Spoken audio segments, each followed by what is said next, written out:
बघा या क्वेश्चनचं आता 5.1 काल तुमची प्रॅक्टिस घेतली. 5.1 मध्ये बघा पहिला क्वेश्चन काय, by using variable x and Y form any 5 linear equation. कोणती 5 लिनियर इक्वेशन तयार करायची, कोणती करू शकता तुम्ही, असं काही नाही. 7x - 2y = 10.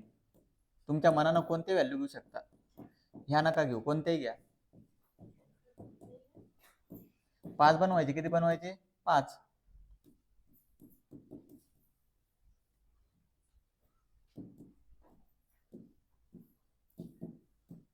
बनवता येईल ना असे 5, बनवा पटकन. कोणती 5 बनवायचे, कोणते व्हॅल्यू वापरू शकता. बघा कोणती 5 तयार करायची असा क्वेश्चन काही नसतो तुम्हाला पेपरला, ठीक आहे. सेकंड, राईट 5 सोल्युशन ऑफ, याचे 5 सोल्युशन घ्यायचे. बघा हेअर x + y = 7, याला 5 सोल्युशन भेटले पाहिजे. किती, 5. मग 5 वेळेस आपल्याला ते सॉल्व्ह करायचं कसं, लिट. बघा इफ x = 0 घेऊ, पहिलं सॉल्व्ह करायचं तुम्ही. 2 if x = 1. 3 if x = 2. 4 if x = 3 आणि 5 इफ x = 4. किती करू शकता तुम्ही, आपल्याला 5 सांगितले म्हणून 5 केले. किती केले, 5. तुम्ही काही व्हॅल्यू घेऊ शकता, -1 -2 15 16 जेवढ्या आहे व्हॅल्यू, पण ह्या सिंपल असतात म्हणून ह्या सिंपल घेतल्या मी, ठीक आहे. x 1 0 1 2 3 4 5, ठीक आहे. इक्वेशन मध्ये टाकायची, y ची व्हॅल्यू सांगायची किती आहे प्रत्येक ठिकाणी. चला सोडवा, एक सोडून दाखवतो. बघा x = 0 आहे, देअरफॉर x + y = 7. x ची किंमत किती ठेवायची, 0. 0 + y = 7. मग y ची किंमत किती आली, 7. काढा प्रत्येक याच्यात.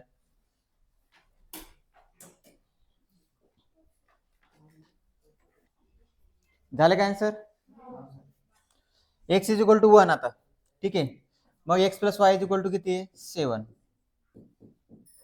1 + y = 7, कारण x ची किंमत 1 ठेवायची आपल्याला. y = किती, मग 7 - 1, y ची किंमत आली 6. हे झालं दुसरं सोल्युशन. 5 विचारले होते आपल्याला, 2 झाले.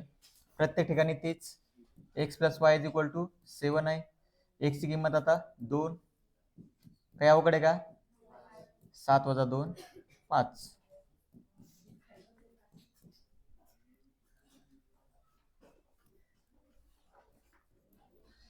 ठीक आहे. आता x + y = 7. x ची किंमत किती आहे, 3. 3 + y = 7. 7 - 3, y ची किंमत 4. आणि लास्ट x + y = 7, ठीक आहे. 4 + y = 7. y = 7 - 4, y ची किंमत आली 3. हे झाले आपले 5 सोल्युशन, ठीक आहे. नेक्स्ट क्वेश्चन, तिसऱ्यातलं फर्स्ट. बघा याला नाव देऊन घ्यायचे, इक्वेशन लिहायचे कसे. हेअर पहिले इक्वेशन काय, x + y = 4, ठीक आहे. आणि याला दिला इक्वेशन नंबर 1. 2x - 5y = 1, त्याला दिला इक्वेशन नंबर 2. आता सर्वात पहिले काय चेक करणार आपण, कोएफिशियंट सारखा आहे का. आहे का कोएफिशियंट सारखा, कोणाचाच नाहीये, ठीक आहे. आता याला 2 प्रकारे सोडू शकतो आपण. याला सबस्टिट्यूशन मेथडने सोडू शकतो. कोएफिशियंट सारखा नाही, मग कोएफिशियंट सारखा करण्यासाठी याला किती मल्टिप्लाय करावं लागेल, 2 न. कोणत्या इक्वेशनला, 1 नंबरच्या. आता बघा काय करायचं, तुम्हाला एक गोष्ट सांगतो. सिंपल जर x किंवा y असेल ना, सिंपल x किंवा y, तर सबस्टिट्यूशन मेथड वापरायची. कोणती मेथड, सबस्टिट्यूशन. आता मेथडचं नाव नाही लक्षात राहिलं तरी चालेल तुमच्या, त्याचं ही कन्सेप्ट सांगतो कसं असतं.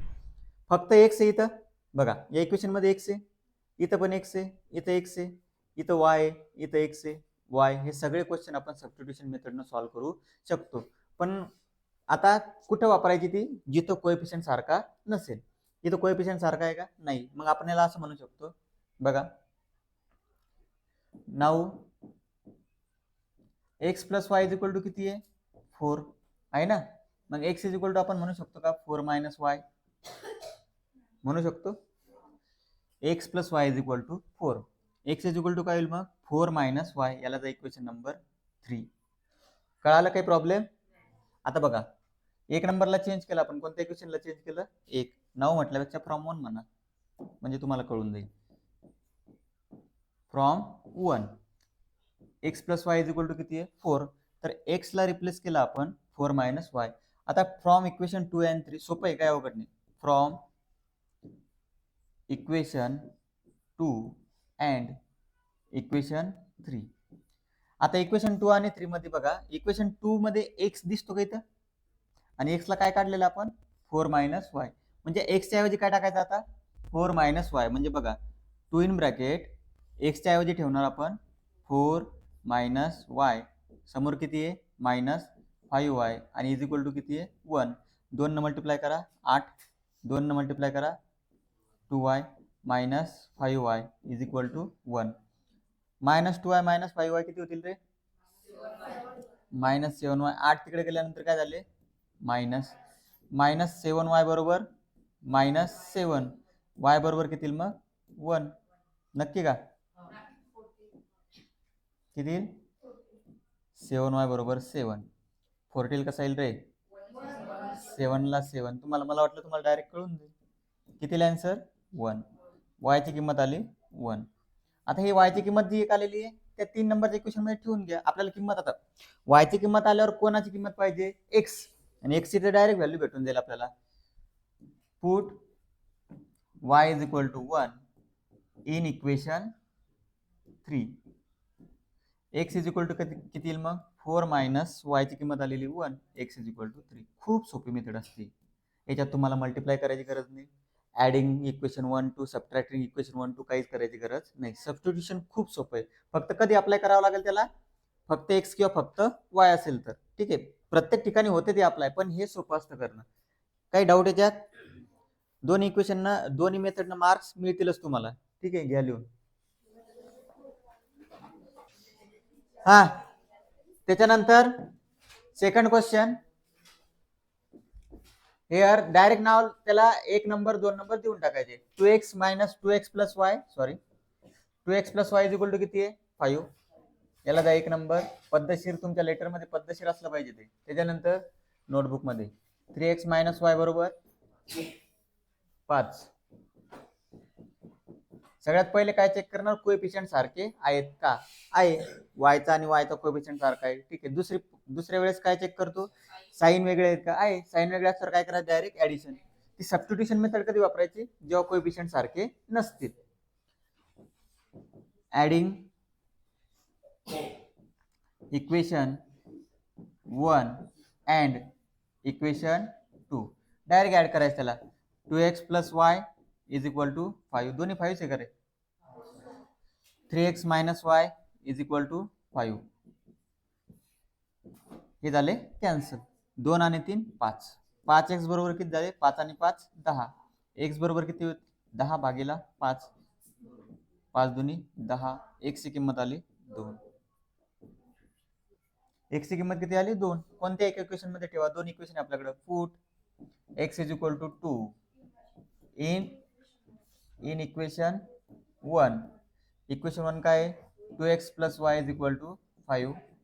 x ची किंमत 2 आणली आहे. 2 गुणिला 2 अधिक y बरोबर 5. y बरोबर किती होईल 2 गुणिला 2 किती होतात 4. तिकडे गेल्यावर मायनस y ची किंमत आली 1.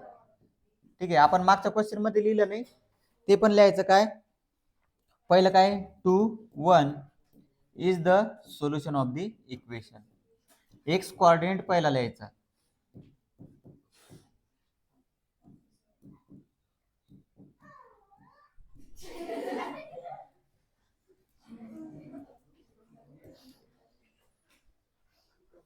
आता बघा हे जे क्वेश्चन आहे हा 3 नंबरचा. याच्यात तुम्हाला सबस्टिट्यूशन मेथड वापरायची. कोणती मेथड सबस्टिट्यूशन. कारण त्याच्यात कोएफिशियंट सारखे नाही. एक्स बरोबर काय होईल 3y तिकडे पाठवायचे. याच्या अगोदरचा क्वेश्चन जसा सॉल्व्ह केला होता सोडून बघा. हा बघा आता हे जे क्वेश्चन आहे 3 नंबरचा तुम्हाला म्हटलं मी अगोदर त्याला 2 फॉर्म मध्ये लिहून घ्या तेव्हाच तुम्हाला कळून जातं ते. 3x minus 5y is equal to 16. याला एक नंबर द्या. x minus 3y is equal to 8. याला 2 नंबर द्या. आता कोएफिशियंट सारखा आहे का? नाही. आणि सबस्टिट्यूशन करायला एक सोपा नंबर आहे आपल्याकडे. मग देअरफॉर फ्रॉम कोणतं इक्वेशन घ्यायचं आपल्याला सबस्टिट्यूशन साठी? 2 नंबरचं. From equation 2 x minus 3y is equal to किती आहे? 8. मग x इज इक्वल टू किती होईल? 8. 3y तिकडे गेल्यावर प्लस. आपल्याला कोणाला सबस्टिट्यूट करायचंय? x ला. कोणत्या फॉर्म मध्ये? 8 प्लस 3y. मग from equation 2 and 3. From equation 2 and equation 3.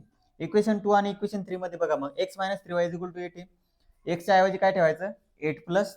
बघा हा एक मिनिट सॉरी, आपण 2 ला रिप्लेस केलं ना, 1 घ्यावं लागेल आपल्याला. मग आता x च्या ऐवजी आपल्याला काय ठेवायचंय? 8 प्लस 3y. कोणत्या इक्वेशन मध्ये? 1 नंबरच्या. कारण 2 नंबरच्या इक्वेशनचं काम झालं. आता उरलं कोणतं? 1 नंबर. 1 नंबर मध्ये मग 3. x ची किंमत ठेवायची 8 प्लस 3y. सोपं असते, काही अवघड नाही. Minus 5y is equal to 16. 3 ने मल्टिप्लाय करा 24. 3 गुणिला 3 9. 5y बरोबर 16. 9 मधून 5 गेले 4y बरोबर इकडे 16 वजा 24. कारण 24 तिकडे गेल्यानंतर झाली मायनस. 4y बरोबर किती येतील रे? मायनस 8. y ची किंमत मग मायनस 2. 8/4 म्हणजे किती? 2. एकच मायनस साइन असल्यामुळे आन्सर आलं मायनस. आता y ची किंमत 3 नंबरच्या इक्वेशन मध्ये ठेवा, कारण x पाहिजे आपल्याला. Put y is equal to -2 in equation 3. x is equal to 8 plus 3 in bracket -2. y ची किंमत किती आहे? -2. 3 दुनी 6. x is equal to 8 minus 6. x ची किंमत किती आली? झालं. आणि फायनल आन्सर काय लिहिसाल? x सुरुवातीला लिहायचा. 2 मायनस 2 इज